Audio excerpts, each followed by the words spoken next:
Il est là, il est là. Allez! Le moral de Ouattara est là. Il va lui le moral, il est là. S'il vous plaît. Ouattara, là est là. DJ Boss. Merci beaucoup. S'il vous plaît, que l'on nous laisse bien faire le colonial Donald. Amène à Yoro Maïlani, notre frère de la Côte d'Ivoire.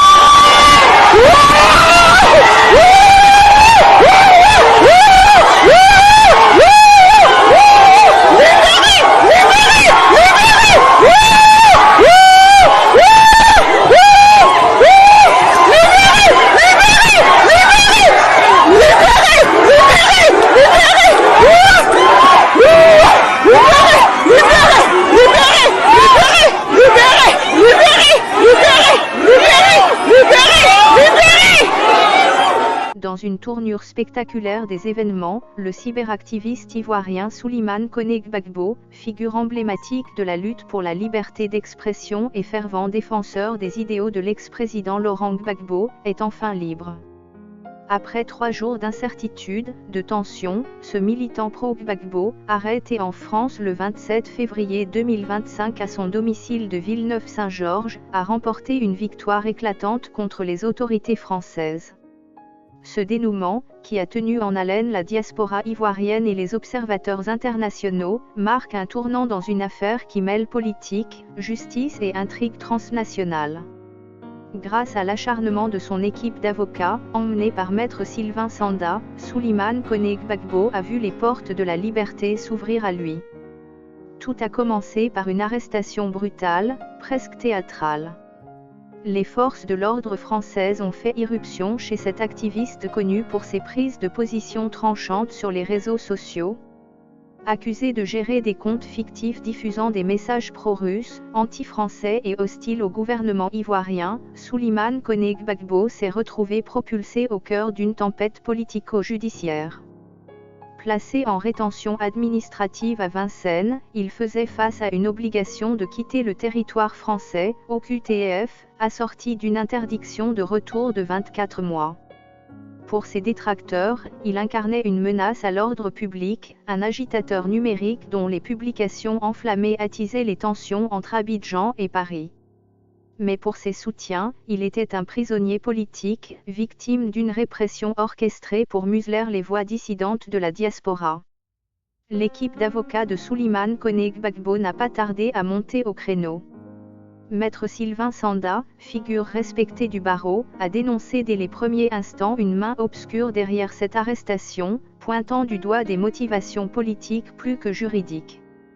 Monsieur Koné ne trouble pas l'ordre public, a-t-il martelé devant le juge des libertés et de la détention du tribunal judiciaire de Paris, exigeant sa libération immédiate. Ce combat, porté par une défense acharnée, s'est joué sur 2 fronts. D'abord, obtenir la sortie de la zone de rétention, ensuite, contester les décisions préfectorales devant les tribunaux administratifs. Chaque audience était un bras de fer, chaque déclaration un coup porté à l'édifice d'une procédure que beaucoup jugeaient bancale. Les preuves manquaient, les accusations vacillaient, et la détermination des avocats faisait vaciller l'assurance des autorités. La diaspora ivoirienne, elle, n'est pas restée silencieuse. Dès l'annonce de l'arrestation, les réseaux sociaux ont explosé de messages de soutien. Le Parti des peuples africains Côte d'Ivoire, PPACI, auquel Souleymane Koné Gbagbo est affilié, a mobilisé ses militants en France, orchestrant une campagne médiatique relayée par des figures comme Blaise Pascal Logebo. À Abidjan, les échos de cette affaire résonnaient comme un défi lancé au pouvoir en place, accusé par certains de tirer les ficelles depuis l'ombre.